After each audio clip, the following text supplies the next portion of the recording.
Hello అండి, నమస్తే. నా పేరు రామకృష్ణారెడ్డి.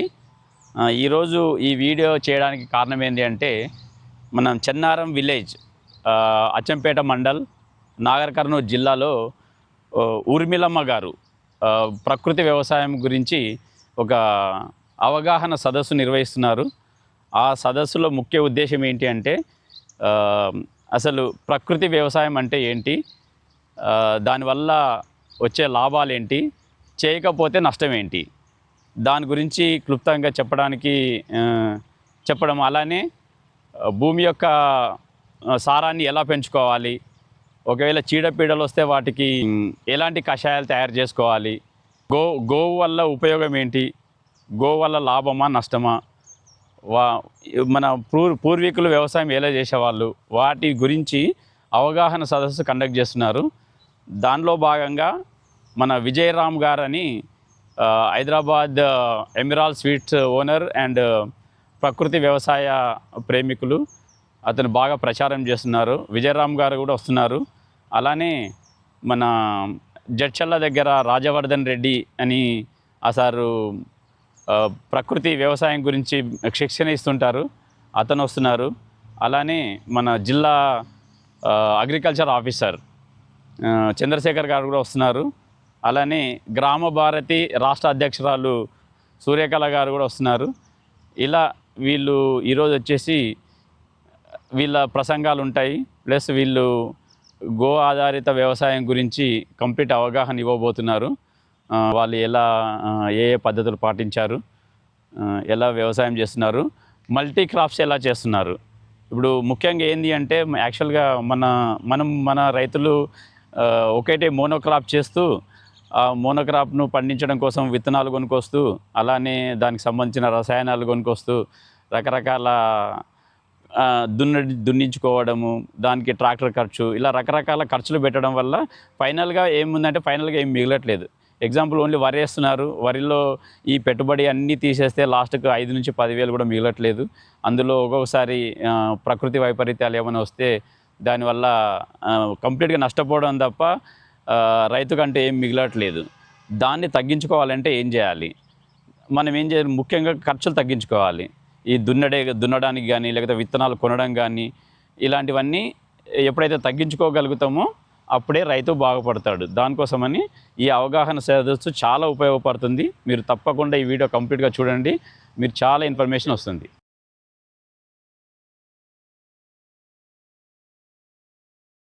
అయితే మీరు ఆయన ఆయన ఆయన గురించి కూడా కొంచెం తెలుసుకుంటారు, ఆయన మాట్లాడాలి. ప్రకృతి గో ఆధారిత వ్యవసాయ అవగాహన శిక్షణ కార్యక్రమానికి ఇచ్చేసిన రైతులు, అదేవిధంగా పెద్దల వేదికను అలంకరించిన పెద్దలందరికీ నా హృదయపూర్వక నమస్కారం. నేను ఈ ప్రకృతి వ్యవసాయం చేయబట్టి ఒక 5 సంవత్సరాలు అవుతుంది. ఈ వ్యవసాయంలోకి దిగడానికి ముఖ్య కారణం ఏంటంటే, రైతులకి పెట్టుబడి పెడుతున్నాం, గిట్టుబాటు ధర లేక పెట్టుబడి ఎక్కువై అప్పుల పాలై రోగాలు, కడుపులో నొప్పులు చాలా విపరీతమైన, నాకైతే బ్యాక్ పెయిన్ ఎక్కువ వచ్చేది. ఎందుకు వస్తుంది పెయిన్, దీనివల్ల కారణం ఏంది అని నేను బాగా అధ్యయనం చేస్తే ఒక అతను ఉండి అన్నాడు, అన్న నువ్వు ఏం తింటున్నావు, ఏం చేస్తున్నావు అంటే, ఏం లేదన్నా నార్మల్గా వ్యవసాయం చేసుకుంటాను నేను, నాకు వెల్డింగ్ షాప్ ఉందంటే, అన్న ఇప్పుడు ఉన్న కల్చర్లో నేను భూమి మీద ఫర్టిలైజర్ ఎక్కువ వేసి రోగాలు వస్తున్నాయి, భూమి పాడవుతుంది, దీనివల్ల మనుషులకి ఆరోగ్యం పోతుంది, భూమి పాడు చేస్తున్నారంటే, దీనికి మార్గం ఏంటంటే గో ఆధారిత వ్యవసాయం చేయాలన్నా, దీనివల్ల మనకి భూమి బాగుంటుంది, వాతావరణం బాగుంటుంది, అదేవిధంగా మన ఆరోగ్యాలు ఇంకా మంచిగా ఉంటాయి అని చెప్తే, నేను ఫస్ట్ సారి స్టార్ట్ చేసినప్పుడు మా అమ్మ నాన్న అన్నారు, అరే వీడు పిచ్చోడు రా, వీడికి పిచ్చి పెట్టిందా, ఎవడో చెప్తే వీడు ఎందుకు చేస్తున్నాను. లేదమ్మా ఒకసారి ట్రై చేద్దామని ఒక ఫస్ట్ ఇయర్ నేను స్టార్ట్ చేశాను. ఫస్ట్ ఇయర్ స్టార్ట్ చేసినప్పుడు మా పల్లి చెల్లో విపరీతమైన పురుగు, అది ఎన్ని మందులు కొట్టినా పోతలేదు. మెడికల్ షాప్ మందులకు పోతే వాడు 4 ఎకరాలు పల్లీలు వేస్తే 4 ఎకరాలకి వాడు 24,000 చేసింది బిల్లు. 24,000 బిల్లు చేస్తే నేను ఇక ఒక రైతు చెప్పిండు కదా, అన్న చెప్పింది ఫాలో అవుతాము, ఒకసారి ఇది కుట్టించుతాము, ఏంది నష్టమా లాభం అనేది ఒకసారి చెప్పిన. అన్న ఏం చెప్పిండు, ఒక కషాయం చెప్పిండు, అది అగ్నేశ్వరం చెప్పిండు. అంటే నా దగ్గర అప్పుడు ఆవు లేదు, మూత్రం లేదు, ఏది లేదు. ఈ సార్ దగ్గరికి పోయి, సార్కి ఇట్లా సంగతి, నాకు ఇట్లా ఆవు మూత్రం కావాలంటే మా చెప్పల నుండి తీసుకోపోకుంటాను. అదే ఆ కషాయాలు ఒక 4 ఎకరాల్లో కలిసి 800 అయింది. అదే కషాయం కొడితే ఆ పేను పురుగు మొత్తం ఆకుకి ఇట్లా అతకపోయింది. అప్పుడు నమ్మినాగా, అరే చేస్తే ఇదే అదే, లేకపోతే చేయకుండా ఊకోవడం బెటర్ అని అప్పటికెళ్ళి ఇప్పటి వరకు నేను మా భూమిలో ఎలాంటి కెమికల్ వేయను, ఎలాంటి ఇవి మా మామూలుగా ఇప్పుడు వేరే వేరే వచ్చినాయి బయో ఫర్టిలైజర్స్ అవి ఇవే, అలాంటి ఏం వాడము. ఓన్లీ ఆవుతో చేసిన జీవామృతము, ఘనజీవామృతము, కషాయాలు వాడతాము. మనము రాను రాను అవి చేసుకుంటూ పోతే మన భూమికి అది భూమి సారవంతమై అవి కూడా అవసరం లేకుండా పోతాయని నా అనుభవం. నేను ఫస్ట్ ఇయర్ జీవామృతం వదిలేది, ఘనజీవామృతం వదిలేది. ఆ తర్వాత సెకండ్ ఇయర్ వదిలాను. తర్వాత 3వ ఇయర్ కూడా ఇయ్యలేదు, ఏమి ఇయ్యలేదు, ఏమి ఇవ్వకుండా పంట వచ్చింది. 4వ ఇయర్ ఈ సంవత్సరము నేను అసలు భూమిలో ఎప్పుడైనా కానీ జీవామృతము, కషాయాలు స్ప్రే చేసేది. ఈసారి ఎలాంటి స్ప్రే చేయలేదు సార్, చాలా బాగా వచ్చింది. అట్లా రోజు మన ఇయర్ చేసుకుంటూ పోతే దానికి భూమి సారవంతమై మనకు భూమి మనకి సారవంతంగా ఉండి మనకు దానికి ఎలాంటి ఇవ్వాల్సిన అవసరం ఉండదని నా యొక్క అనుభవం. ఈ అవకాశం ఇచ్చినటువంటి పెద్దలందరికీ నా యొక్క హృదయపూర్వక నమస్కారం. నాకైతే లాభమే ఉంది, నష్టం అయితే ఏం లేదు. నేను ప్రతి ఇయర్ ఇదే మార్కెట్లో అమ్ముకుంటాను, కానీ నేనైతే నా సొంతంగా నేను మార్కెట్ చేసుకుంటాను. ప్రతి ఇయర్ నాకు బయట మార్కెట్ల కంటే నేను ఒక 1000 రూపాయలు ఎక్స్ట్రానే అమ్ముకుంటాను. నాకు కావాల్సిన రేట్ వస్తుంది, నేను కావాల్సిన ధరకు అమ్ముకుంటాను. మన రైతు అన్నవాడు ఏంటంటే విత్తనము తాను తయారు చేసుకోవాలి. విత్తనం ఏం చేస్తుండు, విత్తనం బయట కొనుక్కొస్తుంది, బయట విత్తనాలు కల్తీ అవుతున్నాయి. కల్తీ విత్తనాలు చేస్తున్నాము, వాడు పల్లీలు చేసుకుంటాం, చేతి దగ్గరికి పోతే వాడు 4 రకాల కల్తీ పల్లీలు చేసి K6 ఇది వాడికి తోచింది నెంబర్ వేస్తాడు అంతే, ఇక మనం గుడిగా నమ్మాలి అంతే. అదే మనం స్వయంగా మనం పండించుకున్న పల్లీలు కానీ, వరి కానీ, ఏదైనా సరే మన విత్తనం మనం తయారు చేసుకుంటే రైతు అనేది లాస్ ఉండదని నా యొక్క అనుభవం. మేము పల్లీలు, వరి ఇది ఎక్కువ పండిస్తాం. దెబ్బలు మామూలుగా వేసుకుంటాం, మా తిండి మట్టుకు కూరగాయలు వేసుకుంటాం, మా తిండి మట్టుకు. బెబ్బర్లు అవన్నీ పండించాడు, మేము తిన్నాము. కాకపోతే కొంచెం పండించాడు, మంచి లాభం అవుతుంది. ఈ ఉదాహరణ ఏంటిదంటే ఆయన మొన్న 70 బస్తాలు ఏమో వేరుశనగ వేస్తే అన్ని ట్రాన్స్పోర్ట్లు వేసేసిండు అన్నట్టు. మేము కూడా 1 క్వింటాలు 2 క్వింటాలు కొనుక్కున్నాం, 10,000 రూపాయల క్వింటాలు ఇచ్చిండు. అయిపోయినాయి, 2 దినాలలోనే అయిపోయినాయి. మీరు ఎవరైనా వేరుశనగలు పండిస్తే నేను కొంటాను అన్నట్లు. ఆ నెంబర్ తీసుకొని మీరు ఆయన తాను నేను ఇప్పుడు సేంద్రియం పండిస్తున్నా, ఇన్ని కొనవంటి క్వింటాలు కాదు 100 క్వింటాలు, నేను 100 క్వింటాల నూనె పండించిన చెప్తే కదా ఇందాక 3 దినాల నూనె అంతా అయిపోయినాయి. తర్వాత ఇప్పుడైతే ఇయ్యలేకపోతున్నాను, ఎందుకంటే పండి నేను దొరుకుతలేవు అన్నట్లు. ఇప్పుడు వనపర్తి ప్రాంతంలో రవిసాగర్ గారు ఉన్నారు, వారిని మాట్లాడాల్సిందిగా కోరుతున్నారు. వీరు ఇంజనీర్, సాఫ్ట్వేర్ ఇంజనీరు, వ్యవసాయం చేస్తున్నారు. వదిలిపెట్టేసి ఊరికే కంప్యూటర్ దగ్గర కంటు పెట్టి అప్పచెప్పి చూసి నేనంతా నరకం రాబోయే అని విడిచిపెట్టేసి వ్యవసాయం చేస్తున్నారు. వీరికి ఆర్గానిక్ స్టోర్ కూడా ఉన్నది. యువకుడు చాలా మంచి వ్యవసాయం చేస్తున్నారు. నేను కూడా వెళ్ళిన, నేను ఊరి మీద అందరం ఒకసారి వెళ్ళి చూసి మీరు కూడా వెళ్తే వెళ్ళచ్చు.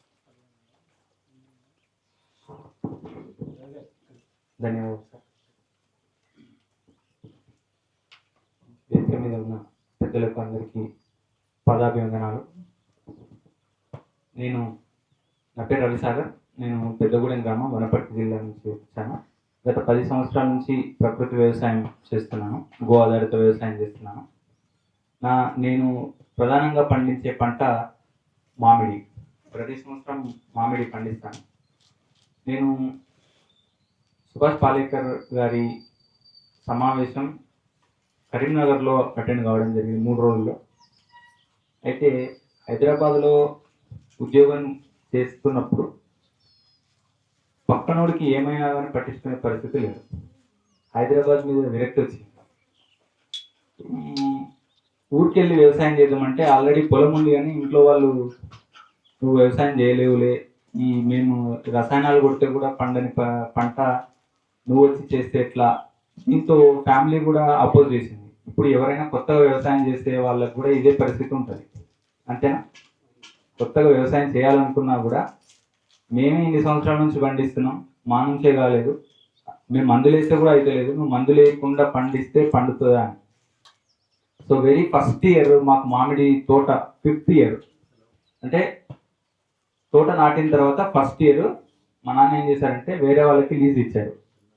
నేను పాలేకర్ గారి మీటింగ్ అటెండ్ చేసుకొని ఈ ఉద్యోగానికి రాజీనామా పెట్టేసి వనపర్తి వచ్చేసిన తర్వాత నేను మా నాన్నతో మాట్లాడితే ఇవన్నీ పని చేయవు, మళ్ళీ హైదరాబాద్ పోయి ఉద్యోగం చేసుకో అన్నాడు. నాకు కొంచెం ఒక 6 నెలలు సమయం ఇవ్వండి, దాని తర్వాత నేను సక్సెస్ఫుల్గా చేయగలిగితే ఇక్కడే ఉంటాను, ఈ 6 నెలల్లో తోట అయితే ఇచ్చేది లేదని చెప్పింది. సో ఏం చేసినంటే నేను ఎవరికైతే లీజ్ ఇచ్చిందో ఆయన దగ్గర ఒక 20 చెట్లు లీజ్ తీసుకున్నాను. మళ్ళీ లీజ్ తీసుకొని పాలేకర్ గారు ఒక మంచి విత్తనం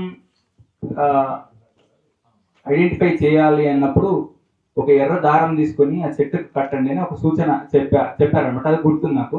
సో ఈ 20 చెట్లకు ఆ ఎర్రని దారం కట్టేసేసిన, ఈ 20 చెట్లు నావే. సో ఏదైనా నాకు సూచన కావాల్సి వచ్చినప్పుడు హైదరాబాద్ వెళ్ళినప్పుడు విజయరామ్ గారిని కలిసేవాడిని. ఒక 2-3 సంవత్సరాలు నన్ను గుర్తుపట్టేవారు కాదు, కానీ నాకు ఏ సమస్య వచ్చిందో సార్ దగ్గరికి వెళ్ళి ఆ సమస్య చెప్తే జీవామృతం, ఎందుకంటే నాకు విన్న అనుభవం ఉంది కాబట్టి జీవామృతం ఎట్లా చేయాలి, రకరకాల కషాయాలు ఎలా చేయాలి, ఈ కషాయాలన్నీ అక్కడ నేర్చుకొని వచ్చి చేయడం జరిగింది. ఫస్ట్ ఇయర్లో నేను పండించిన ఈ పండ్లన్నీ మా జిల్లా కలెక్టర్ గారికి ఇవ్వడం జరిగింది. సో ఆవిడ టేస్ట్ చేసి చాలా బాగున్నాయని చెప్పి నెక్స్ట్ ఇయర్ అక్కడ నుంచి తోటంతా మనమే లీజ్ తీసుకొని, నాకు అక్కడికి లీజ్ తీసుకునేటప్పుడు నాకు ఒకటి ఏమనిపించిందంటే సింగిల్ సోర్స్ ఆఫ్ ఇన్కమ్ అనేది చాలా డేంజర్. దీంట్లో ఏదైనా కారణం చేత పంట పండకపోతే మళ్ళీ హైదరాబాద్ వెళ్ళాల్సి వస్తుంది, అది నాకు ఇష్టం లేదు. కాబట్టి ఇక్కడే ఒక పలు రకాలుగా ఆదాయం సమకూర్చుకోవాలన్న ఉద్దేశంతోన అప్పుడు 5th ఇయర్ 6th ఇయర్ మామిడి తోట కాబట్టి అందులో ఆకుకూరలు వేసాను. ఉన్న పరిచయంలో ఫ్రెండ్స్ అందరికీ ఈ ఆకుకూరలు అందిస్తూ, తర్వాత ఆవులు, మొదట నేను వ్యవసాయానికి ఈ ఫస్ట్ ఇయర్ సక్సెస్ అయిన తర్వాత ఇమీడియట్గా చేసింది ఏంటంటే ఫస్ట్ ఆవు వెళ్ళిన తర్వాతనే నేను లోపలికి వెళ్ళిన. సో 2 ఆవులు తెచ్చుకొని అవి లోపలికి వెళ్ళిన తర్వాత వెళ్ళి స్టార్ట్ చేసి ఈరోజు ఒక 6 ఆవులు ఉన్నాయి. ఈ ఆవులతో నా వ్యవసాయం చేస్తూ నాటుకోళ్ళు, ఇట్లా మల్టిపుల్ సోర్స్ ఆఫ్ ఇన్కమ్. ఒక చిన్న పాంపాన్ తీసుకున్నాం, అందులో చేపలు వదులుకున్నాం. సో ఇట్లా మల్టిపుల్ సోర్స్ ఆఫ్ ఇన్కమ్ని జనరేట్ చేస్తూ ప్రకృతి వ్యవసాయం చేస్తున్నాం. ఈ విధంగా మామిడి తోట నుంచి మామిడి పళ్ళని ఎలాంటి రసాయనాలు వాడకుండా గడ్డిలో మాగబెట్టి హైదరాబాద్లో మార్కెట్ చేస్తున్నాం. అదేవిధంగా బెంగళూరు, చెన్నై, ఢిల్లీ, పాండిచ్చేరి, లాస్ట్ ఇయర్ పాండిచ్చేరి ఇలా వెళ్ళాయి. ఆల్మోస్ట్ ఇప్పుడు కూడా ఒక 6 టన్నులు అమ్మినాం సార్.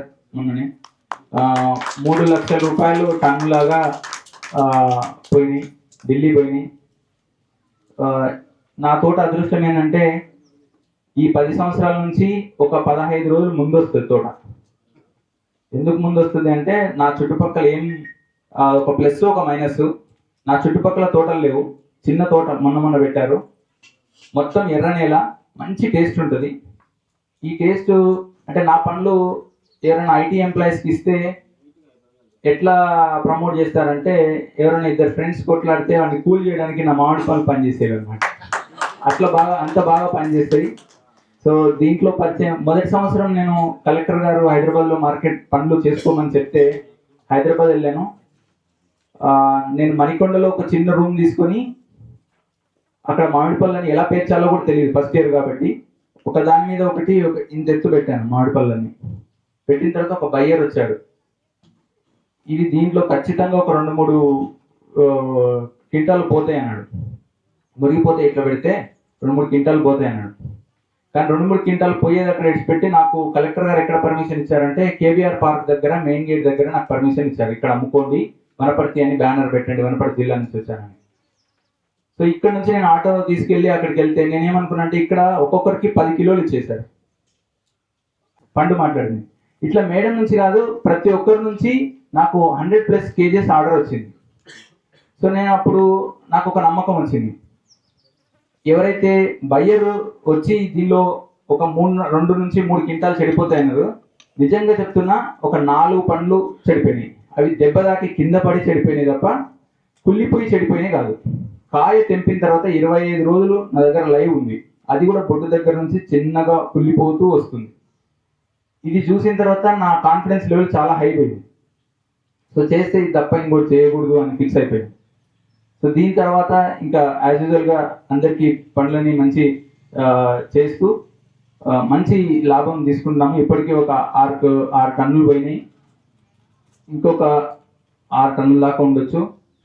ఇదే వ్యవసాయాన్ని ఎవరైతే మామిడి తోటలు ఉన్న వాళ్ళు చేసుకోలేక ఇబ్బంది పడుతున్న వాళ్ళు చాలామంది ఉన్నారు, వాళ్ళకు కూడా సజెస్ట్ చేస్తున్నాను.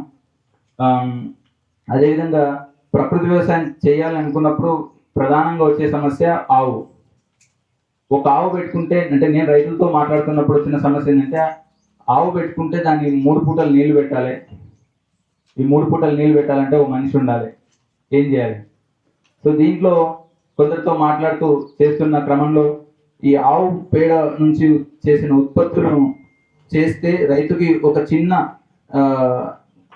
ఆదాయం ఉంటుంది అన్న ఉద్దేశంతో సో ఇలాంటి ఉత్పత్తులు కొన్ని తయారు చేసినాము. ఇది కీ చైన్, దీనికి ఎంత పేడ కావాలంటే ఇంతే పేడ కావాలి. ఇది ఒక 60 రూపాయలు అమ్మవచ్చు మనం. సో ఇలాంటి ఉత్పత్తులు తయారు చేస్తున్నాము. ఈ తోరణాలు, సో మన ఇంటికి పెట్టుకోవచ్చు ఈ తోరణాలు.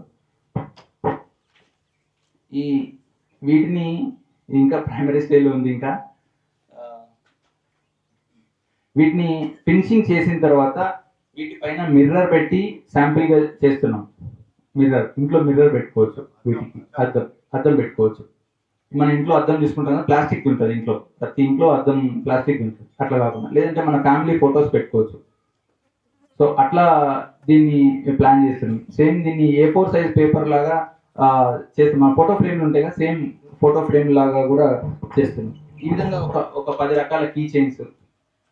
ఈ మధ్య ఏం చేస్తున్నామంటే, ఈ రోజే మొట్టమొదట పూజ ఇక్కడే స్టార్ట్ చేశాను. ఈ ఉత్పత్తులు తయారు చేసిన తర్వాత మొదటి పూజ ఇక్కడే అయింది. ఇవన్నీ కూడా మొదట ఏం చేస్తున్నామంటే అందరికీ ఫ్రీగా ఇస్తున్నాం. ఇన్ని రోజులు ఫ్రీగా ఇచ్చినాం. ఏంటంటే మనం చేసినటువంటి ఉత్పత్తులు తెలియాలన్నట్టుగా. సో ఈ విధంగా ఎందుకు చేస్తున్నాం ఇవి అంటే, ఒక ఆవు ఉంటే ఇట్లాంటి బై ప్రోడక్ట్స్ చేసుకోగలిగితే ఆవును పోషించడం ఈజీ అవుతుందన్న ఉద్దేశంతో, ఆ మెసేజ్ ఇవ్వాలన్న ఉద్దేశంతో ఇవన్నీ చేస్తున్నాము. ఈ అవకాశం ఇచ్చిన పెద్దలకు ధన్యవాదాలు.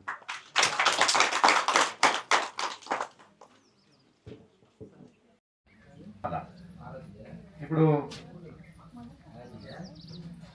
వ్యవసాయం చేసే వాళ్ళు ఏం చేస్తారంటే, ఈ పంట వేస్తారు, పంట వేసినాక నష్టం వస్తే పట్నం పోతారు కూలికి, లేకపోతే వాచ్మెన్ చేయడానికి. మా ఊళ్ళో చాలా మంది 4-5 ఎకరాలు ఉన్న వాళ్ళందరూ వాచ్మెన్ పోయారు. తాడూరులో అన్ని ఊర్లలో ఇది అయిపోయింది. వాచ్మెన్ లేకపోతే ఆ కొత్త బిల్డింగ్ కడుతుంటే ఆడ కావాలి ఉండనికనో నీళ్ళు పోయనికనో పోతున్నారు అన్నట్టు. ఇది ఎందుకు జరుగుతున్నదంటే, రవిసాగర్ గారు చెప్పినట్లు అది లేదు. ఇప్పుడు నన్ను జంగిరెడ్డి బాబా ఏమన్నాడంటే, ఏమన్నాడంటే పైసలు వస్తాయి కదా ఖర్చు పెడతాం అన్నాడు. అయితే ఆ విషయం మీకు చాలా బాగా చెప్పారు. అయితే ప్రస్తుతం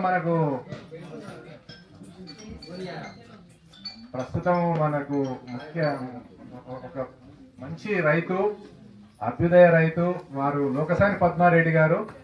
వీరు కుంకుడుకాయలు పండిస్తారు, అన్ని పండిస్తారు. వాళ్ళ తోటలకు పోతే మీకు ఇది ఉంటుంది అది లేదని ఆవులను మొదలుకొని అన్నీ ఉంటాయి. వారిని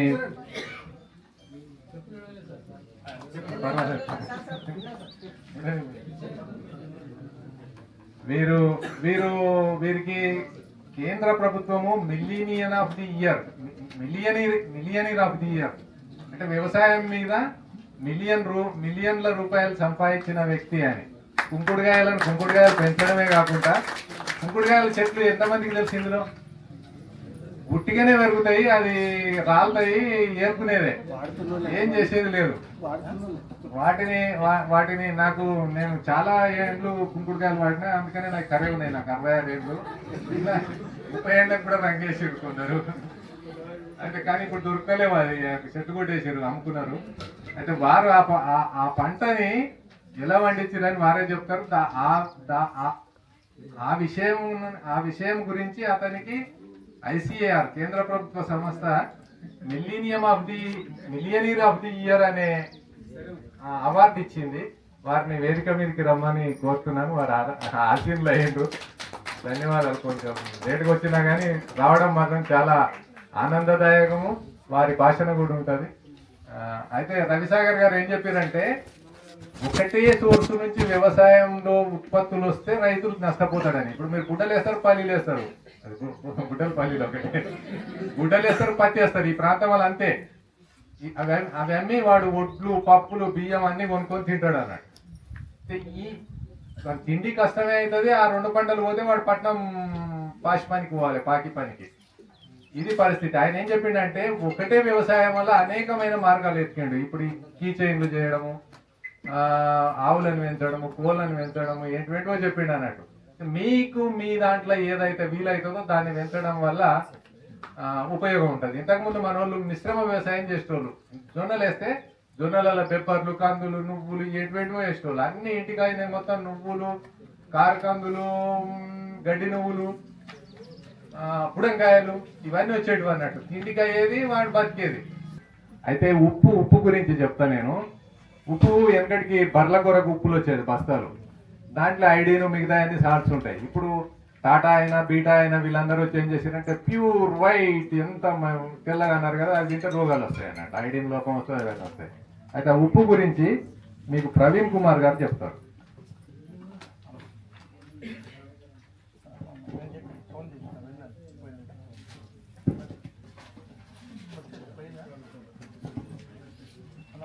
నమస్తే అండి, నా పేరు ప్రవీణ్ కుమార్, హైదరాబాద్లో ఉంటాను.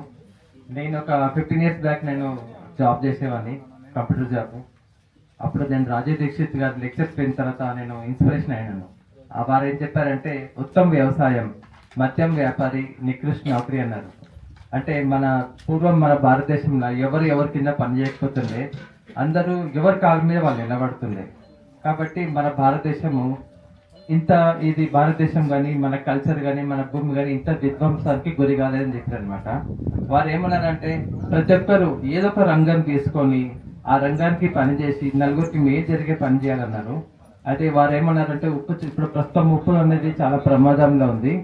ఆ ఉప్పును ఎంత కెమికలైజ్డ్ చేసిందంటే ఇంకా చెప్పడానికి తరం కాదు. మనకు ఇది రాక్ సాల్ట్ అనేది ఈ విధంగా ఉంటుంది, స్టోన్స్ ఈ విధంగా ఉంటాయండి. ఈ రాక్ సాల్ట్ స్టోన్స్ అనేది మనకు సింధు ప్రాంతం నుంచి వస్తుంది, హిమాలయ సింధు ప్రాంతం నుంచి వస్తుంది. ఇది భూగర్భంలోకి నుంచి వస్తుంది. ఇందులో 84 రకాల మినరల్స్ ఉంటాయి, 84 మినరల్స్ ఉంటాయి. 84 రకాల మినరల్స్ ఉన్న ఏకైక పదార్థం కూడా రాక్ సాల్టే. అంటే ఈ రాక్ సాల్ట్ను మనకు ఆయుర్వేదిక్ శాస్త్రంలో కూడా చెప్పింది. ఈ ఆయుర్వేదిక్ శాస్త్రంలో మనకు కొన్ని మెడిసిన్స్లో కూడా వాడతారు. ఇది వంటకు వాడదగిన ఉప్పు. ఈ ఉప్పు వాడితే త్రిదోషాలు అంటే వాతం, పిత్తం, కఫాన్ని, ఈ 3 వాత, పిత్త, కఫాలను సమకూర్చే ప్రయత్నం చేస్తుంది. ఈ ఉప్పు వాడితే ఏమవుతుందంటే, మనకు వంటలలో ఏదైతే మినరల్స్, విటమిన్స్ ఉన్నాయో ఆ విటమిన్స్ మనకు ఇవన్నీ సురక్షితంగా ఉంచి అదనంగా ఇంకా ఇందులో ఈ ఉప్పులో ఏవైతే విటమిన్స్ ఉన్నాయో అవి అందిస్తుంది. చిన్న ఎగ్జాంపుల్ చెప్పాలంటే, ఒక 10 మంది భజన చేస్తున్నారు అనుకోండి, ఇంకొక 2 కూడా వచ్చి భజన చేస్తే ఏమవుతుంది, ఆ భజనకు వాల్యూ పెరుగుతుంది. అయితే ఇప్పుడు ప్రస్తుతమైన మనం ఏం చేస్తున్నామంటే కెమికల్ ఉప్పు వాడుతున్నాము. ఆ కెమికల్ ఉప్పు ఇది ఎక్కడి నుంచి వచ్చిందంటే ఒక 40-40 సంవత్సరాల క్రితం కూడా మనకు దొడ్డు ఉప్పు వాడుతుంది. అందులో ఎటువంటి కెమికల్స్ ఉండకపోతుంది. 40 సంవత్సరాల కింద మనకు పొల్యూషన్, సముద్రంలో పొల్యూషన్ అనేది కూడా ఆల్మోస్ట్ ఆల్ 0 ఉండే. అయితే ఈ 40 years బ్యాక్, 40 సంవత్సరాల కింద ఏమైందంటే, ఈ టాటా అని ఒక పెద్ద కంపెనీ, వాళ్ళ ఉద్దేశం ఏంటంటే గుండు సూది నుంచి విమానం వరకు మనమే తయారు చేయాలి, ఈ వ్యాపారంలో మనమే ఉండాలన్న ఒక ఉద్దేశంతో అప్పుడు రాజీవ్ గాంధీ ఉన్నప్పుడు అయోడిన్ సాల్ట్ ని మన భారతదేశంలో బలవంతంగా రుద్దింది టాటా కంపెనీ. వాళ్ళు ఏం చేశారంటే ఫ్రీ ఫ్లో చేసారు. ఫ్రీ ఫ్లో అంటే యాంటీ క్రాక్ ఏజెంట్ ఒక కెమికల్ కలిపి ఫ్రీ ఫ్లో చేసారు. ఉప్పును ఇట్లా ముట్టుకుంటే జారిపోతుంది. ఒకప్పుడు మీకు ఇక్కడ పెద్దవాళ్ళకి బాగా తెలుసు, మనకు ఉప్పు సంచులన్నీ బయట పెట్టేటోళ్ళు. వర్షాకాలంలో చెమ్మ అంటే మాకు కొంచెం తేమ గ్రహిస్తుంది. ఉప్పును మనకు బజార్లో పెట్టుకొని కిలోలు కిలోలు అమ్మిస్తుంది. నాకు చిన్నప్పుడు గుర్తుంది 50 పైసా 70 పైసా ₹1 కిలోలకి అమ్మేస్తుండే. అయితే ఆ పరిస్థితి ఉందన్నమాట. అయితే ఈ పెద్ద పెద్ద కంపెనీస్ వాళ్ళు ఏం చేస్తారంటే, చిన్న వాళ్ళు అంటే రిక్షా వాళ్ళ నుంచి రాష్ట్రపతి దాకా ప్రతి ఒక్కరికి ఉప్పు అనేది అవసరం. అంటే ఉప్పు లేనిది వంటనే పూర్తి కాదు. ఈ ఉప్పుల మనం ఎందుకు దూరొద్దని అనుకున్నారు. ఒక దురుద్దేశంతో వాళ్ళు దూరిండ్రు. సరే దూరినప్పుడు ఏమైందంటే వాళ్ళు స్టార్టింగ్ లా కల్లుప్పే అమ్మిండ్రు. కాకపోతే వాళ్ళకు ప్యాకింగ్ చాలా కష్టతరం అవుతుంది.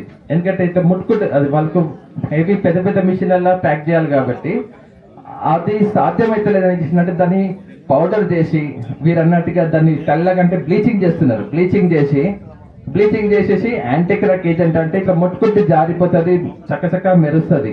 ఈ యాంటీక్రాక్ ఏజెంట్ అనేది గ్లాస్ ఫ్యాక్టరీస్ లలో వాడుతుంటారు. అది ఈజీగా కటింగ్ కావడానికి. అదే కెమికల్, అదే యాంటీక్రాక్ ఏజెంట్ కెమికల్ ని మనకు ఉప్పులో వాడుతున్నారు. ఇప్పుడు ప్రస్తుతం ఉప్పు అనేది చాలా భయంకరంగా ఉంది.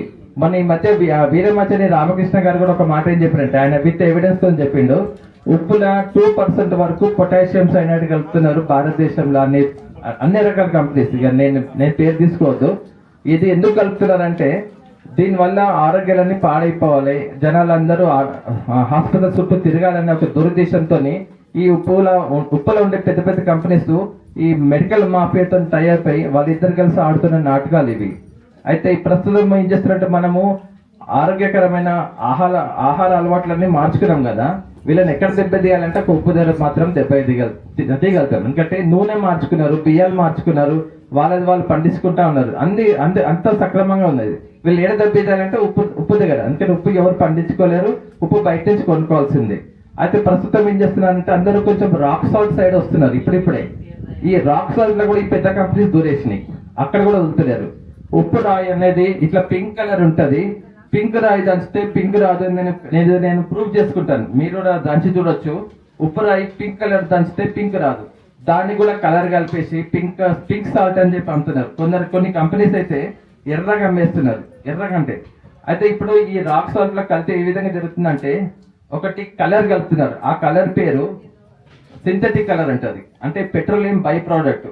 అది మనకు ఉప్పుల పప్పుల కొన్ని రకాల మనకు మసాలా ఉన్నాయి కదా, వాటి మీద కలుపుతున్నారు. ఒకసారి నేను విజయరామ్ సార్ వెంబడి ఒక డాక్టర్స్ మీటింగ్ వెళ్ళాను, శంకర్పల్లి సైడ్. అక్కడ చెప్పిస్తే నాకు తెలిసింది, ఈ పెట్రోల్ తయారైన తర్వాత అంతిమంగా ఒక బై ప్రోడక్ట్ వస్తుందంట. ఒకప్పుడు ఆ బై ప్రోడక్ట్ తీసుకుపోయి సముద్రంలో కలిపేవాళ్ళంట.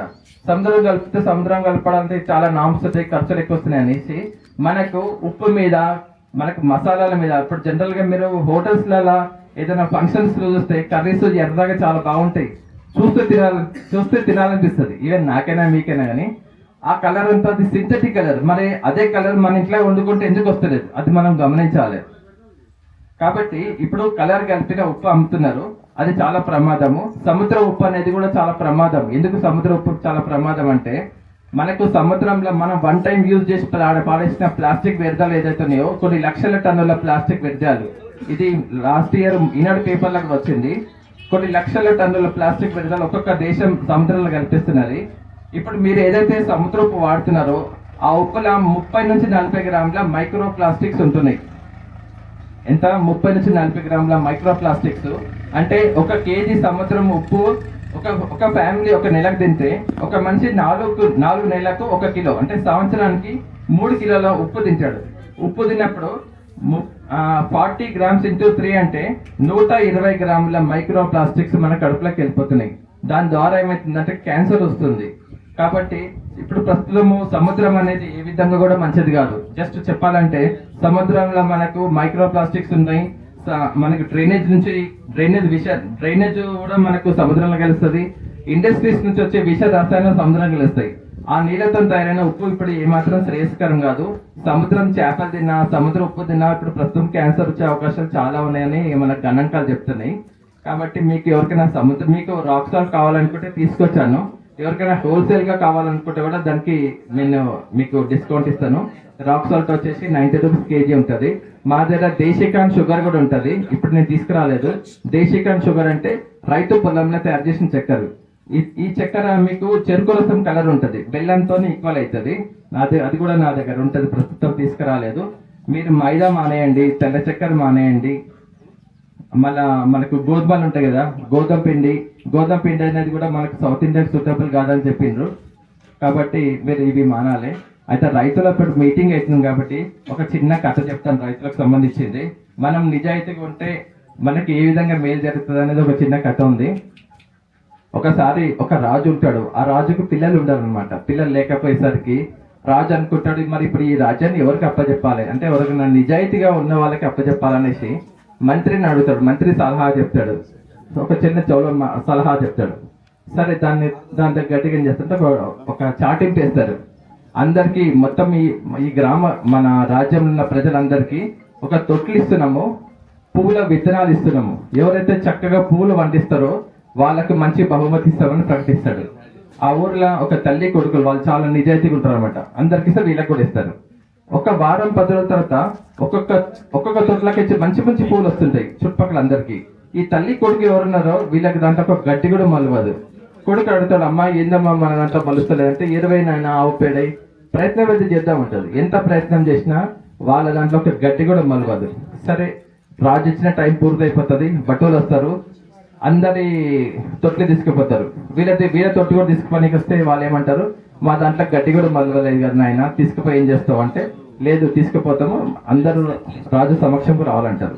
సరే రాజు చూస్తాడు, ఇట్లా చూస్తే అందరి దాంట్లో మంచి మంచి పూలు వస్తాయి, ఎంత అద్భుతంగా వస్తాయి. ఒక్క తొట్టి చూస్తే నాకు గడ్డి కూడా మలవదు. రాజు బెదిరిస్తాడు, ఇది ఎవరిది, ఈ తొట్టి ఎవరిది అంటాడు. అంటేసరికి వాళ్ళు తల్లి కొడుకులు ఇద్దరు భయపడుకుంటే ఇది మాదే అంటారు.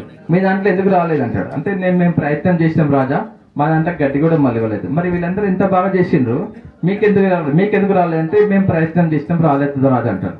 సరే రాజు కొంచెం ఆగి, నేను ఇతన్ని రాజుని చేస్తున్నా అంటాడు. అనేసరికి ప్రజలందరూ మరి మా సంగతి ఏదంటారు, మీకు ఏం లేదంటాడు. ఆ రాజులు ప్రజలందరూ ప్రశ్నిస్తారు, ఇది అన్యాయం, ఇది అక్రమము, మేము ఇంత మంచిగా మేము పువ్వులు పండిస్తే మాకేమో మీరు ఒక బహుమతి కూడా ఇస్తలేరు, వాడు ఏం పండియలేదు, ఆయన రాజుని చేస్తున్నారు, ఇది అన్యాయం కదా అంటే రాజు అంటాడు, ఇది అన్యాయం అనేది ఇది మీరు నాకు చెప్తారా, నేను మీకు ఇచ్చిన అసలు విత్తనాలే కావు, అసలు పూల విత్తనాలు కావు, మీరే మీ సొంత విత్తనాలు వేసుకొని దాన్ని పండించి మీరు నన్ను చూద్దామని అంటున్నారు.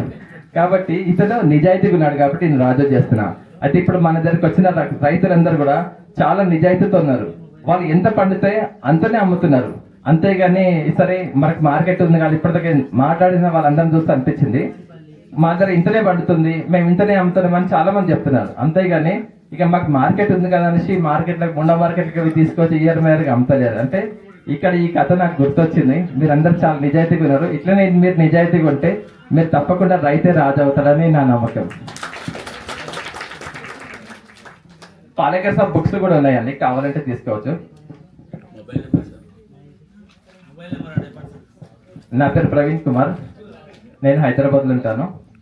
నా నంబరు 9505940328. మళ్ళీ చెప్పమంటారా? 9505940328. ధన్యవాదాలండి.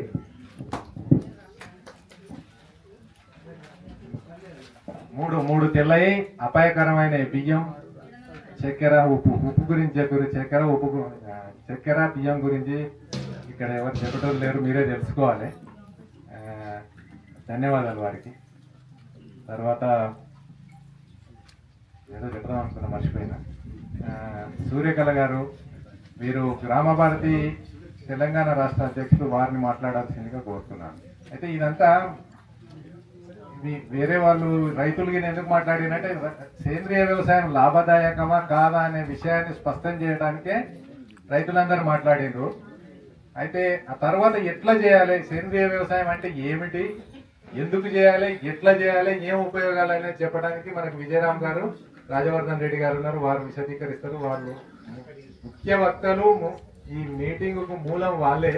కానీ ఇదంతా ఏంటంటే చాలా మంది రైతులు వచ్చింది కదా, వీళ్ళకి అసలు ఈ సేంద్రియ వ్యవసాయం అవుతుందా కాదా అనేది డౌట్ ఉంటుందని, ఆ డౌట్ తీయడానికే 6-7 మంది ఉన్నారు కదా, వీళ్ళు చెప్పిండ్రు. రవిసాగర్, వనపర్తి, సత్యాలు, కృష్ణ, లెక్క నేను చెప్పలేదు, నేను 5 నిమిషాలు చెప్తా తర్వాత సూర్యకళ గారిని మాట్లాడాల్సిందిగా కోరుతున్నాను.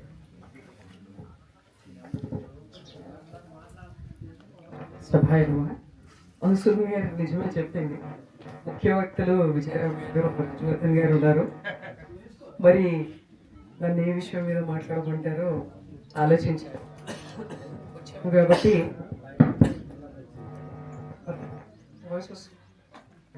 సౌండ్ వస్తుందా?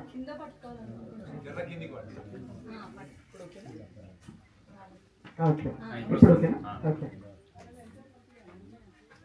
చాలా సంతోషంగా ఉంది. ఎందుకంటే మామూలుగా ఎక్కడైనా వెళ్ళి వ్యవసాయం గురించి మాట్లాడాలి అంటే ఎక్కువగా ప్రకృతి రైతులు ఉండరు. ఇక్కడ ఎక్కువ మొత్తంలో ప్రకృతి రైతులు ఉన్నారు. ప్రకృతి రైతులే కాకుండా ఇప్పుడు ఎన్ఎంఎన్ఎఫ్ కింద కృషి సఖీలు ఉన్నారు. ఇక్కడ ఎవరైతే వచ్చే తరాలకి ఇక్కడ ఈ జిల్లాలో ప్రకృతి వ్యవసాయాన్ని విస్తరించడానికి మనకు సహకరించబోతున్నారో వాళ్ళందరూ, ఆ మాతృమూర్తులందరూ ఇక్కడ ఉండడం అనేది గొప్ప విషయం. వాళ్ళందరికీ పాదాభివందనం. మీరు ఎంచుకున్న దారి కష్టతరం అయినా కూడా మీరు చాలా ఇష్టంగా ముందుకు వచ్చారు. ప్రకృతి వ్యవసాయాన్ని పురుషులు ఎంత ముందుకు తీసుకెళ్ళినా కష్టమే, మహిళలు తీసుకెళ్తే చాలా సులువు. ఎందుకంటే నేను రైతు దినోత్సవం మొదలు పెట్టడానికి కారణం ప్రకృతి రైతులకు సమాజంలో గుర్తింపు లేకపోవడం, అదే కాకుండా కుటుంబంలో కూడా గుర్తింపు లేకపోవడం. ఒకసారి ఆలోచించండి, ఎంత కష్టపడి ఒక రైతు ప్రకృతి వ్యవసాయం నేర్చుకుంటారు. రవి చెప్పారు కదా, వారి తల్లిదండ్రులు కూడా ఒప్పుకోలేదు. నాకు రవి కలిసినప్పుడు ఇప్పుడు మీకు చెబుతుంటే ఒక 1/2 కిలో అడిగారు అది ఇదేనంటే మనం నవ్వుతున్నాం. అది చాలా హాస్యాస్పదంగా ఉంది మనకు. అక్కడ చూసిన నాకు తెలుసు తను పడ్డ కష్టం ఏంటన్నది. ఆ ఆవేదన చూసినప్పుడు అందులోంచి పుట్టిందే ఆలోచన. ఎలాగైనా చేసి ప్రకృతి రైతులను నలుగురికి పరిచయం చేయాలి. వాళ్ళు పండించే పంటను నలుగురికి పరిచయం చేస్తే, దాని రుచిని చూస్తే, దానికి అలవాటు పడితే ప్రకృతి రైతులు వాళ్ళ వ్యవసాయాన్ని ముందుకు తీసుకెళ్ళడానికి పనిచేస్తారు. మనలాంటి వాళ్ళు, నేను వ్యవసాయం చేయను, మీరందరూ వ్యవసాయం చేస్తున్నారు, ప్రతిరోజు మడిలో దిగుతారు.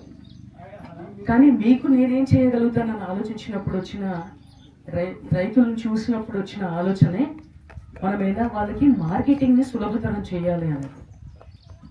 ఆ ప్రయాణంలో నాకు కూడా కష్టాలు వచ్చాయి, ఇబ్బందులు వచ్చాయి.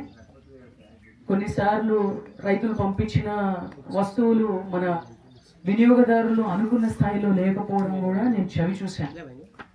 ఇవన్నీ చూసిన తర్వాత మెల్లిమెల్లిగా అందరితో ఒక సత్సంబంధం ఏర్పడితే, ఒక నమ్మకం అనేది ఏర్పడితే, వారి నుంచి వచ్చే వస్తువులు కూడా నాణ్యతలో ఉంటాయనే ఆలోచన కలిగింది. అలా గ్రామాలు జిల్లాలు తిరగడం, రైతుల్ని పరిచయం చేసుకోవడం, ఆ పరిచయం చేసుకున్న రైతుల్ని నలుగురికి పరిచయం చేయడం, ఇలా పరిచయం చేస్తూ వాళ్ళకు వచ్చిన కష్టాల్ని కన్నీళ్ళని అర్థం చేసుకుంటూ వాడికి ఒక్కొక్కటికి పరిష్కారాన్ని మనము కనుగొనడం జరుగుతోంది. రవి లాంటి వాళ్ళు ఆర్గానిక్ స్టోర్ నడుపుకుంటున్నారు. అందరు రైతులు అలా చేయలేరు.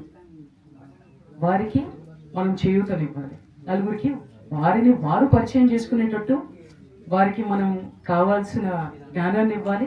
అలాగే మనం మన తరపున వాళ్ళని పరిచయం చేయాలి. అందులోంచి పుట్టిన ఒక ఆలోచనే ఇప్పుడు మీరు చూస్తున్న, మీకు తెలుసో లేదో, భాగ్యనగరంలో ఒక 21 నెలలుగా ప్రతి నెల ప్రకృతి వ్యవసాయం చేస్తున్న రైతులు వాళ్ళు పండిస్తున్న పంటలే కాకుండా ఉప ఉత్పత్తులు, వ్యవసాయానికి సంబంధించిన ఉప ఉత్పత్తులు, కుల వృత్తులకి సంబంధించిన ఉప ఉత్పత్తులు అన్నీ అమ్ముకోవడానికి ఒక వేదిక మూలం సంత అని నిర్వహించడం జరుగుతుంది. నాణ్యత గల వస్తువులు, నమ్మదగిన వస్తువులు, మంచి వస్తువులు ఎక్కడ దొరుకుతాయంటే దానికి ఒక పరిచయంగా మారింది ఈ సంత. అలాంటి సంతని నాగర్ కర్నూలులో కూడా మొదలు పెట్టాలని చెప్పేసి ఇక్కడ ఉన్న రైతులు, మన కార్యకర్తలు ఒక 6 నెలలుగా మమ్మల్ని అడగడం జరుగుతోంది. దాని త్వరలో మీ అందరి ఆశీస్సులతో, మీ అందరి సహకారంతో మొదలు పెట్టాలని ఆలోచిస్తున్నాను. మీరందరూ సహకరిస్తారని ఆశిస్తున్నాను. సహకరిస్తారు. ఈరోజు మనం భూసుపోషణ కార్యక్రమం చేసుకుంటాం. ఆ భూసుపోషణ కార్యక్రమం ఏంటి, దాని విశిష్టత ఏంటి నాకు తెలిసి మీ అందరికీ తెలుసు. మళ్ళీ మనం ఆ కార్యక్రమం చేసుకున్నప్పుడు చెప్పడం జరుగుతుంది. ఇంకో 2 విషయాలు చెప్పి ముగిస్తాం. ఒకటి, మనము అనుకుంటాం బంగారం వెండి ధరలు పెరిగిపోతున్నాయి అది ఇది అని. మీకు చిన్న విషయం చెప్పాల్సి వస్తుంది. మొన్న ఒక ఆర్టికల్ చదివాను నేను, మన రాంబాబు గారు పెట్టిన ఆర్టికల్. అది దాపూర్ గ్రామం మన నాసిక్ నుంచి ఒక 60 కిలోమీటర్లో ఉంటుంది. ఆ గ్రామంలో ఒక 2 కిలోలు మట్టిని ఒక సంస్థ తీసుకెళ్ళింది, ఒక కంపెనీ తీసుకెళ్ళింది. వాళ్ళు ఆ కంపెనీ పాలసీ ఏంటంటే, ఎవరి నుంచైనా ఏదైనా వస్తువు తీసుకుంటే దాంట్లో వచ్చిన లాభాన్ని ఇచ్చిన వారికి మళ్ళీ వారు పంచుతారనమాట. మీరు నమ్మరు, 2 కిలోల ఆ మట్టిని తీసుకెళ్ళి వాళ్ళు రీసెర్చ్ చేస్తే దాంట్లో దొరికిన ఒక సూక్ష్మ జీవి, అది మన పంటల్లో కూడా ఉంటుంది. విచిత్రమైన విషయం, అందరి పంటల్లో ఉంటుంది, అందరి నేలలో ఉంది. ఆ సూక్ష్మ జీవి దాని నుంచి వచ్చిన 42 ప్రోబయోటిక్స్ కనుగొన్నారు. దాని నుంచి వచ్చిన లాభంలో వాటా ఎంత వచ్చిందంటే 68 లక్షలు. నాకు తెలిసి ఆ నేల విలువ కూడా 68 లక్షలు లేకపోవచ్చు, ఎందుకంటే అది ఏదో మారుమూల గ్రామం. అలాంటిది 2 కిలోల ఆ మట్టిలో మాణిక్యాన్ని వెతికి ఆ సంస్థకి ఇచ్చినందుకు వారు 68 లక్షలు ఇచ్చారు. ఒకసారి ఆలోచించండి, మన సూక్ష్మ జీవులు, మన నేల సారం ఎంత ముఖ్యమైనదనేది ఈ చిన్న విషయం నుంచి మనం నేర్చుకోవచ్చు. అలాగే మన ఆర్ఎస్ఎస్ రాష్ట్రీయ స్వయం సేవక్ సంఘం 100 సంవత్సరాలు పూర్తి చేసుకుంటుంది, శతాబ్ది ఉత్సవాలను జరుపుకుంటుంది. దాంట్లో ఒక 5 అంశాలు ఉన్నాయి, మీకు అందరికీ తెలియజేద్దామని అనుకుంటున్నాను. ఒకటి, సామాజిక సమరసత. అందరం మనం ఈ కులం ఆ కులం అని అనుకుండా మనం అందరం కలిసిమెలిసి ఉండడం చాలా ముఖ్యం. ఎలాంటి వివక్ష లేకుండా ఉన్న సమాజాన్ని నిర్మించడం మనందరి కర్తవ్యం, తప్పకుండా నెరవేరుద్దాం. కుటుంబ ప్రబోధన, పిల్లలకు మనం మంచి విషయాలని విలువల్ని మనం నేర్పించాలి. కుటుంబ వ్యవస్థే సమాజానికి పునాది, కాబట్టి ఆ కుటుంబాన్ని మనం చక్కదిద్దుకోవాలి. పర్యావరణం, నాకంటే ఎక్కువ మా సురేష్ గుప్తా గారు చెప్తారు పర్యావరణం గురించి. పర్యావరణం మనందరి బాధ్యత. మన పరిసరాలు, మన పర్యావరణం ఎలా ఉంటే మనం అలా ఉంటాం, కాబట్టి మన ఆరోగ్యం అలా ఉంటుంది. కాబట్టి వీలైనంత మటు మనము పర్యావరణ హితంగా ఉండే వస్తువుల్ని మనం వాడుకోవడం అవసరం. అలాగే మనము కొన్ని సంవత్సరాల నుంచి చూస్తున్నాం, కొన్ని దశాబ్దాల నుంచి చూస్తున్నాం, హక్కుల గురించి అందరూ మాట్లాడుతున్నారు కానీ బాధ్యతల గురించి మాట్లాడట్లేదు. హక్కులు ఉంటాయి, బాధ్యతలు తీసుకుంటే ఉంటాయి. బాధ్యతల గురించి కూడా మనం మాట్లాడాల్సిన అవసరం ఎంతో ఉంది. మనము ఈ సమాజంలో నాగరికులు, మన బాధ్యతల్ని మనం నెరవేర్చాలి. మన వ్యవస్థలో ఉన్న అన్ని ధర్మాలని మనం పూర్తి చేయాలి. తప్పకుండా చేస్తారని ఆశిస్తున్నాను. అలాగే స్వావలంబన, స్వదేశీ స్వావలంబన వైపు మనం వెళ్ళాలి. దాని కొరకే సంతల్ లాంటి ఒక ఆలోచన మనకు కలగడం, స్వదేశీ వస్తువుల్ని అక్కడ ఏర్పాటు చేయడం జరిగింది. మీరందరూ కూడా మన పాలేకర్ గారు చెప్పినట్టు గ్రామాల్లో డబ్బు గ్రామాల్లో ఉండాలి, పట్టణాల డబ్బు కూడా గ్రామాల్లోకి రావాలి, విదేశాల నుంచి కూడా రావాలి మన గ్రామాల్లోకి. అలా రావాలి అని అంటే మనమంతా సామాజిక సమరసత, ఒక ఐకమత్యంగా మనమంతా ఉండి మన స్వదేశీ వస్తువుల్ని, దాని ఔన్నత్యాన్ని నలుగురికి తెలియజేయాలి. రైతు శ్రేయోభిలాషుడు, ఎందుకంటే ప్రకృతి రైతులు వ్యవసాయంలో వారు నిమగ్నమై ఉంటారు కాబట్టి వారి కుటుంబ సభ్యులు, సమాజం ఏం చేయాలి, ఉప ఉత్పత్తులను తయారు చేయాలి. ఉప ఉత్పత్తులు అంటే ఏంటి అనేది మీరు చూడాలని అంటే మన సంతకు కూడా రావచ్చు. భాగ్యనగరంలో మనం తార్నాకలో చేస్తున్నాం, ఇప్పుడు బంజారాహిల్స్లో కూడా చేయబోతున్నాం, అలాగే మన ఖమ్మంలో చేస్తున్నాం. వనపర్తిలో కొన్ని నెలలు చేస్తాం. మళ్ళీ రవి మా కార్యకర్తలు పూర్తి ఉంటే మళ్ళీ దాన్ని పునరావృతం చేస్తాం. హన్మకొండలో 2-3 చేస్తున్నారు, ఒక్కరు కాదు. మన సంస్థ చేస్తుంది, సంస్థ నుంచి అనుబంధం ఉన్న కొంత వ్యక్తులు కూడా చేస్తున్నారు. అంత అంటే ఆదరణ అంతగా ఉంది సంతకి. అలాగే మన నుంచి స్ఫూర్తి పొంది నంద్యాలలో మొదలుపెట్టారు, చాలా చోట్ల మొదలుపెట్టారు. వాళ్ళందరికీ ఫలితాలు అందుతున్నాయి. తప్పకుండా మన నాగర్ కర్నూలు జిల్లాలో, మిగతా జిల్లాల్లో ఈ సంవత్సరం మొదలుపెట్టినప్పుడు మిగతా సంస్థలకి, కార్యకర్తలకి, రైతులకి, సమాజానికి మంచి చేకూరుతుందని నమ్ముతున్నారు. మన ముందే ఒక ఉదాహరణ మన పద్మరెడ్డి గారు ఉన్నారు. ఆయన తీసుకొచ్చిన ఉప ఉత్పత్తులు కుంకుడుగాయ కదా, ఏం చేద్దామని అంటే ఎన్ని రకాలు చేస్తున్నారండి ఇప్పుడు? 8 రకాల ఉప ఉత్పత్తులు తయారు చేస్తున్నారు. 4 తీసుకొచ్చారు మనకు చూపించడానికి. వారి నుంచి కూడా ఎన్ని ఉప ఉత్పత్తులు ఒక్క కుంకుడుగాయ నుంచే చేస్తున్నాం. అలాంటిది మనం ఎంతో పండిస్తున్నాం కదా, ఎన్నో పండిస్తున్నాం. ఆ పంటల నుంచి కూడా మనము ఉప ఉత్పత్తులు తయారు చేయొచ్చు అనే విషయాన్ని మనం గమనించి ఆ దృష్టికోణంతో మనం పనిచేస్తే బాగుంటుందని ఆశిస్తూ సెలవు తీసుకుంటున్నాం. ధన్యవాదాలు.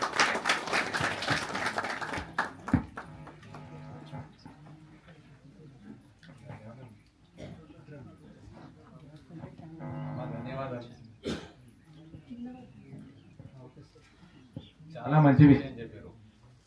గ్రామం పైసలు గ్రామంలో, పట్టణం పైసలు గ్రామంలో, విదేశాల పైసలు అంటే అమెరికా నుంచి వచ్చేవి కూడా గ్రామంలో. అయితే ఇప్పుడు ప్రస్తుత పరిస్థితి ఏందో చెప్పండి. వ్యవసాయం చేసేవాళ్ళు ఆయన దుక్కి దున్నితే ట్రాక్టరు డీజిలు పైసలు వాయ, దుక్కి దున్నినాక ఇతనాలు వేయనికే కొనుక్కొచ్చే పైసలు వాయ, దానికి ఫర్టిలైజర్ వేసే పైసలు వాయ, కొయ్యనీకే మిషన్ వచ్చే పైసలు వాయ, మళ్ళీ తర్వాత మార్కెట్కి తీసుకపోతే కమిషన్ వాయ, అన్ని పోయినాక లాస్ట్కి నాకు జేబులో మిగిలితే ఉంటుంది, లేకపోతే ఖాళీ చేయకుంటుంది అన్నట్టు. ఇది ప్రస్తుత పరిస్థితి. అయితే అది మారితేనే गांव के पैसे गांव में, शहर के पैसे गांव में, अमेरिका पैसे गांव में, లేకపోతే गांव के पैसे चले जाते. ఇది ప్రస్తుత పరిస్థితి. మీరు ఇంతమంది రైతులు ఉంటారు, మొట్టమొదటి చేయాల్సింది చాలా మంది చెప్పారు, విత్తనం అనేది. అంటే విత్తనం కాడ నుంచి మొదలు కావాలన్నట్టు. ఈయన చాలా మంది మా అమ్మ కాలంలో ఆమెనే మొదలు, యాదవరెడ్డి వాళ్ళ అమ్మ వచ్చిందట, ఆమె వ్యవసాయం బాగా చెప్పిస్తుంది అని అంటారు. వీళ్ళంతా పెద్ద మనుషులంతా, మా వదిన ఉన్నది ఇక్కడ, వీళ్ళంతా విత్తనాలు జొన్నశేలో మొదటి వ్యక్తి వీళ్ళే ఉండేటోళ్ళు, ఏరేటోళ్ళు. మా అమ్మ ఏరేది, మాకు 120 ఎకరాల పొలం ఉండేది. మా అమ్మ ఒడిగట్టుకొని విత్తనాలు ఏరేది. ఎలాంటిది, కంకి బాగా దుబ్బుగా ఉండి కింద కాడ అవన్నీ చూసి ఏరేది. అవన్నీ ఒక 4-5 కుండలు ఈమెనే ఏరితే అది విత్తనాలకు మేము వాడుకొని మళ్ళీ మందికి కూడా ఇచ్చేటోళ్ళం. మేము విత్తనాలు ఎప్పుడు కొనేటోళ్ళం కాదు. ఇప్పుడు విత్తనం కాదు, ఏంది కొంటలేరో చెప్పండి. మీరు ఉప్పు కొంటారు, పప్పు కొంటారు, బుడ్డలు పండిస్తారు కదా ఇక్కడ వేరుశనగ రైతులు. వాడు బుడ్డలు అమ్మి నూనె కొనుక్కుంటాడు, నూనె రిఫైండ్ ఆయిల్ కొనుక్కుంటాడు. నేను ఒక ఆయనను పట్టించుకుంటే ఏమైందంటే, సార్ బుడ్డలకు 100 రూపాయలు, నూనెకు 200, నేను బుడ్డలు పండిస్తే 500లకు పడుతుందని. వీడు పైసలకు కక్కుర్తి వాడి వాని క్యాన్సర్ వస్తుంది, వాని ఇంట్లో బీపీ వస్తుంది, షుగర్ వస్తుంది, వాడు ధర్మరాజు దగ్గరకు పోతాడు. ఇది ప్రస్తుత పరిస్థితి అన్నట్టు. మనకు బుద్ధి లేదు, ఆ బుద్ధిని చక్కగా చేయాలని నా మనవి. సరే, ఇప్పుడు ఇందాక లోక్సాని పద్మారెడ్డి గారు, మీరు దీనికి వ్యవసాయం మీద మక్కువ, కానీ వ్యాపారవేత్త, కరెంటు మోటార్లు తయారు చేస్తారు, చాలా పెద్ద వ్యాపారవేత్త అయినా కానీ వ్యవసాయం మీద మక్కువ. వారు వ్యవసాయం ఎలా చేసింది అనేది వాళ్ళు చాలా స్ఫూర్తిదాయకమైన జీవితం ఆయనది. చిన్న ఉదాహరణ చెప్తే, ఒకసారి ఈయన జీపు ప్రయాణం చేస్తున్న జీపు లారీ కిందికి పోయింది. ఆ సంఘటన చెప్తుంటే నాకు ఇట్లా దిక్కు బతికిండు కదా అని నవ్వొచ్చింది, ఇట్లా బతికిండు అనేది భయం అయింది అన్నట్టు. 2 జరిగి నవ్విన అన్నట్టు నేను ఆయన మీటింగ్ లో చెప్తుంటే. అయితే ఆయన అందరు చచ్చిపోయారు కానీ ఆయన బతికిండు అన్నట్టు. అయితే బతికినాక అన్ని అద్భుతాలే. ఆయన మునక్కాయలు పండిస్తే 1 ఎకరాకు ఎన్నో లక్షలు వచ్చినాయి అన్నట్టు. అప్పుడు 30 రూపాయలకు ఒక మునక్కాయ అమ్మాడు. అయితే నాకు ఓసారి అనిపిస్తుంది, అరే జీప్ కింది పోతే 30 రూపాయలకు మునక్కాయ పడుతుంది, మాట్లాడాల్సిందిగా. ఇది బాగుంది. సెంటర్కి వెళ్ళండి, బ్యానర్ కావాలి.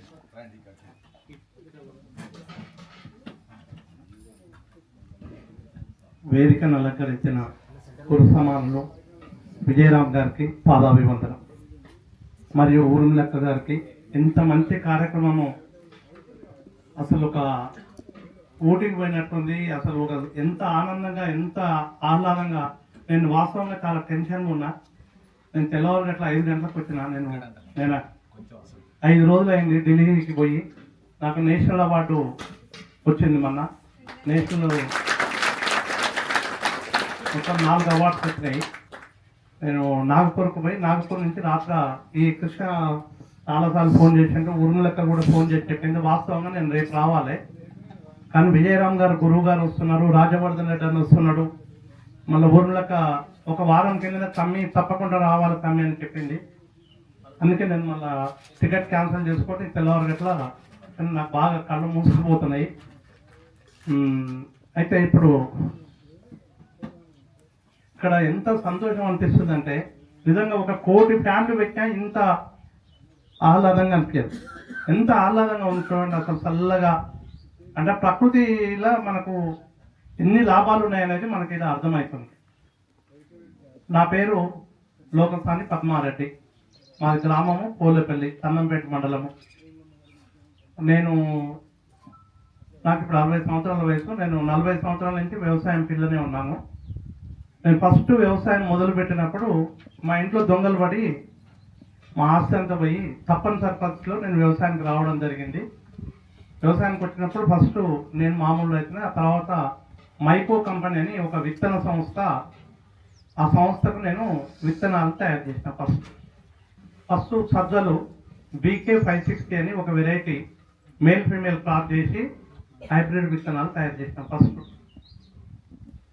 ఆ తర్వాత సన్ఫ్లవర్ మైకో 817 అని 2 వెరైటీస్ తయారు చేయడం జరిగింది. మేల్ ఫీమేల్ క్రాస్ చేసి హైబ్రిడ్స్ తయారు చేయడం జరిగింది. తయారు చేసి మైకో కంపెనీకి సప్లై చేశారు. ఆ తర్వాత కాటన్, మనందరికి ఎరికే 44 సవిత అని ఉంటుండే. ఈ BT కాటన్ లేకముందు 44 సవిత అని ఉంటుండే, అవి తయారు చేసాం. ఆ తర్వాత సన్ఫ్లవర్, ఇవన్నీ మొత్తం ఒకటి తయారు చేస్తూ కంపెనీకి సప్లై చేసేవాడిని. ఇప్పుడు పెద్దలు మన మధుసూదన్ రెడ్డి అన్న గారు డాక్టర్, ఆయన చాలా విషయాల్లో నాకు ఆదర్శం అన్న. సరే, ఆయన ముక్కుసూటిగా మాట్లాడతాడు, కానీ అదే నాకు నచ్చుతుంది వాస్తవం. ఆయన ఎలాంటి నటన చేయడు, అంటే ఏదున్నా ఉన్నది నటు ముఖం మీద మాట్లాడతారు. వారు మా బంధువు, ప్లస్ చాలా విషయాల్లో వారు నాకు ఆదర్శము అన్న. ఎందుకంటే వారు ఈ తోటకు పోయినప్పుడు చూసి, ఇప్పుడు ఎవ్వరి దగ్గర నేను అనుకుంటా అలాంటిది ఉండదు. ఆయనను కూడా బంధువులు, అరే ఈయన కెమికల్ వేయడు, బాగా పైసలు తీయడు, అది ఇది అని అనుకుంటారు, నాకు తెలుసు. కానీ అది ఎంత గొప్ప విషయం. ఆయన అసలు బంగారం లాగుంటుంది ఆయన భూమి, అంత ఎర్రనలతోని అసలు అంత నిండిపోయింది. ఆయన వారు చాలా ఆదర్శం నాకు. అయితే అప్పుడు నేను ఈ విత్తనాలన్నీ సప్లై చేస్తున్న సందర్భంలో నాకు 94లో పెద్ద మేజర్ యాక్సిడెంట్ జరిగింది. ఇదంతా ప్లాస్టిక్ సర్జరీ, ఇదంతా ఓపెన్ అయింది, పుర్రంతా ఓపెన్ అయింది. ప్లస్ చెయ్యి, కాళ్ళు కూడా నాకు కింద బోన్స్ లేవు. చాలా పెద్ద మేజర్ యాక్సిడెంట్ అయింది. ఆ యాక్సిడెంట్ అయిన తర్వాత ఇక నేను ఈ విత్తనాలు అనేది తయారు చేయడం కొంచెం ఇబ్బందిగా, ఎందుకంటే పాలినేషన్ చేయాలంటే పొలంలో తిరగాలి. ఏ మొక్క బెరుకుంది, ఏ మొక్క ఎట్లా ఉంది, పుప్పటి సరిగా అది ఇదైందా కాలేదు అనేది మొత్తం చూడాలి, తిరగాలంటే నాకు ఆ పాదం చాలా ఇబ్బందిగా ఉండి నేను నడవలేక, అప్పుడు నేను దేవరకొండలో కరెంట్ మోటార్ల షాప్ పెట్టుకొని, వర్ష మోటార్స్ అని ఫస్ట్ నేను డీలర్గా ఆ మోటార్ల షాప్ పెట్టుకున్నాను. ఆ పెట్టుకొని వ్యవసాయం అట్లే కంటిన్యూ చేసుకుంటా. అప్పుడు బత్తాయి తోట ప్లస్ ఇవన్నీ 91లో కుంకుడు తోట పెట్టాను. 91 15th ఆగస్టు ఒక 1200 చెట్లు తీసుకొచ్చారు. ఒక పెద్ద అద్భుతము. కాకపోతే ఇక టైం అంతా సరిపోదు, గురువులు ఉన్నారు కాబట్టి మన గురువు గారికి వారి నుంచి మనం చాలా వినాలి, మనం చాలా నేర్చుకోవాలి. వారి నుంచి ఇదివరకే మనం చాలా నేర్చుకున్నాము, ఇంకా నేర్చుకోవాలి. ఎందుకంటే పాలేకర్ తర్వాత మన తెలంగాణలో మరో పాలేకర్ గారు, మన విజయరామ్ గురువు గారు, ఎందరికో వారు ప్రత్యక్షంగా పరోక్షంగా ఎందరికో ఆదర్శము. వారి నుంచి చాలామంది చాలా నేర్చుకున్నాము, అందులో నేను కూడా ఒకరిని. అయితే అట్లా నేను షాప్ పెట్టి అట్లా 91లో కుంకుడు చెట్లు పెట్టి, అదొక పెద్ద కథ. దానికి ఒక టైం పడుతుంది చెప్పాలంటే. కానీ పెట్టి అది సరే 10 రూపాయల కేజీ లెక్క అమ్ముకున్నాను చాలా సంవత్సరాలు. నేను ఆ తర్వాత ఈ వర్ష మోటార్స్ డిస్ట్రిబ్యూటర్ అయినా, డిస్ట్రిబ్యూటర్ అయిన తర్వాత కంపెనీ మళ్ళా బ్రాండ్ మార్చుకొని సాయి వర్క్స్ అనే పేరు మీద నేను ఒక కంపెనీ అక్కడ కోయంబత్తూరులో అట్లా ఏర్పాటు చేసుకొని, సరే ఇంకా అదొక హిస్టరీ, అది వేరుంది. అట్లా చేస్తున్న క్రమంలో ఈ కుంకుడుకాయలు 10 రూపాయల కేజీ అమ్మేది నేను. అంటే నేనేం చేయకపోయేది, అవే రాలిపోయేది, 10 సంవత్సరం పండేది, అవే రాలిపోయేది, రాలిపోతే ఊకి మామూలుగా అమ్మేసేది మా వాళ్ళు. నేనేం ఉండకపోయేది. నేను అప్పుడు వ్యాపారం తెచ్చా, అప్పుడు కోయంబత్తూరు పోవడం, అహ్మదాబాద్ పోవడం, నేను బయట తిరిగి మళ్ళీ నైట్ ఇంటికి వచ్చేది, కానీ ఎక్కువ టైం గడపకపోయేది. అప్పుడు ఈ కుంకుడుకాయలు మామూలుగా షావుకారులకు అక్కడ దేవరకొండలో అక్కడిక్కడ 10 రూపాయల కేజీ అమ్మి ఆడితే 2 లక్షలు 3 లక్షలు వచ్చేది అమౌంట్. అవే పెద్ద అమౌంట్ అని సంతోషం. ఎందుకంటే మనం పుట్టి అమ్మితే ఒడ్లు 700-800 పుట్టి, అప్పుడు ఎన్ని పుట్లు అయినా కూడా ఎక్కడ 2-3 పుట్లకు ఎక్కువ దుబ్బలు, మైసూర్లు, సాంబార్లు అవి ఉండేది. అది 2-3 పుట్లు అయితే మనకి ఎన్ని పైసలు వస్తే పెద్ద డబ్బులు ఏం రాలేదు. ఇది డబ్బులు బాగా వచ్చాయి. అయినా ఇంకా సరే అది అట్లా జరుగుతుందని దాని పశువుల కోసం వదిలిపెట్టిన నేను. ఆ కుంకుడు చెట్లు నేను ఏం మెయింటైన్ చేయకపోయేది. పశువులు మేసేది, గొర్రెలు పశువులు మేసేది. ప్రతి సంవత్సరం మార్చి ఏప్రిల్ కాయలు అవే రాలిపోయేది, ఊకెత్తుకునేది.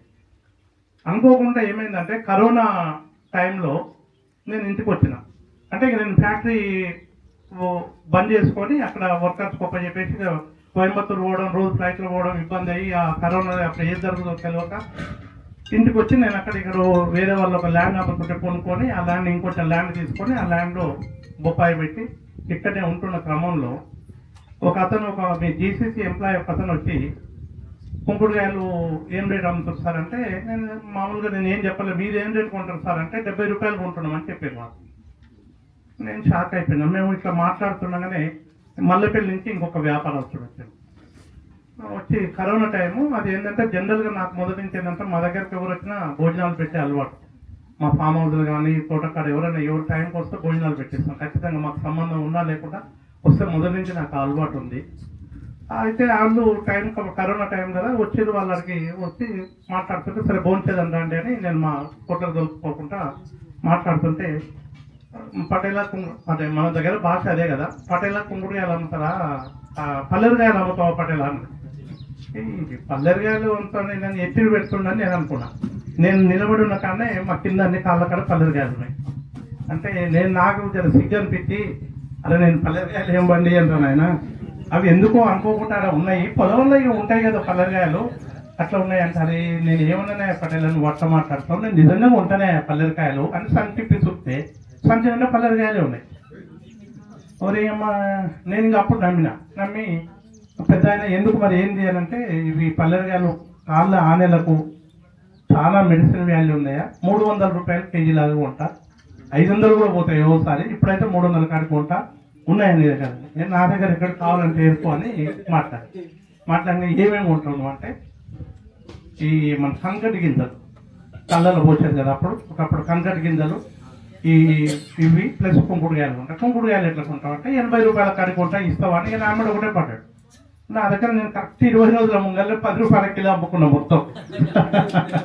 నా దగ్గర లేవు వాస్తవంగా. ఇక నాకు ఒకటే బుగులు తీసుకుంది. ఇక నాకు నేను మాట్లాడుతున్నా కానీ పైకి మాట్లాడుతున్నా కానీ లోపల బుగులు తీసుకుంది.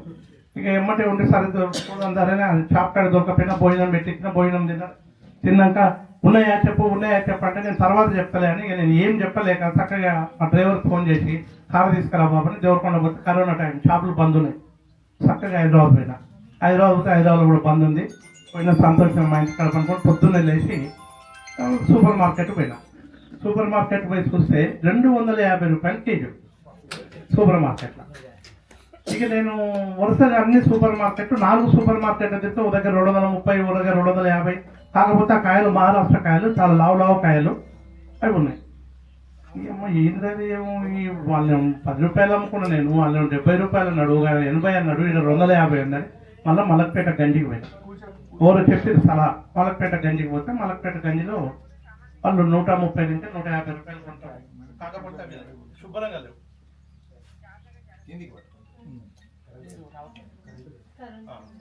అవి శుభ్రంగా లేవన్నమాట.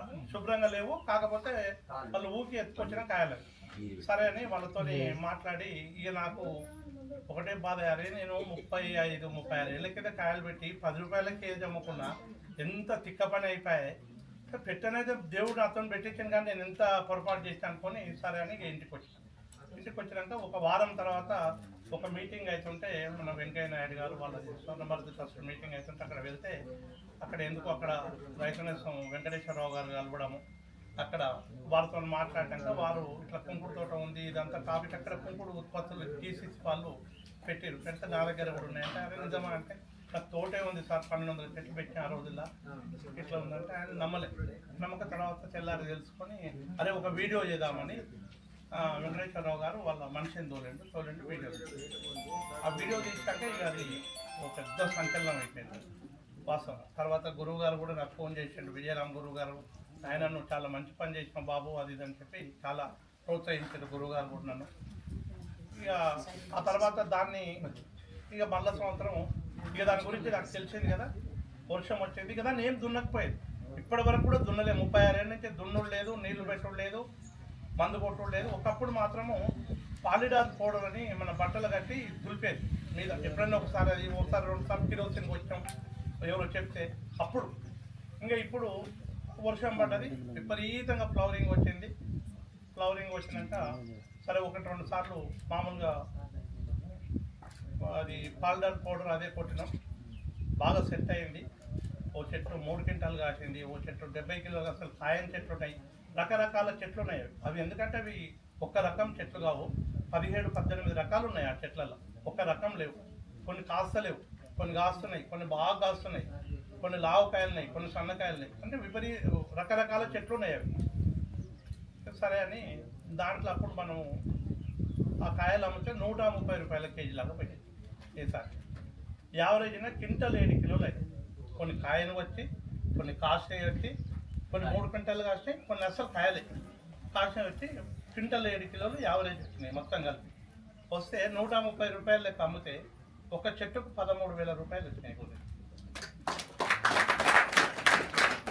అట్లా ఎకరం 13 లక్షల రూపాయలు ఒక్కసారి 3 సంవత్సరాల కింద మన వీడియో చేసిన తర్వాత ఒక్క ఎకరాకు 13 లక్షల రూపాయలు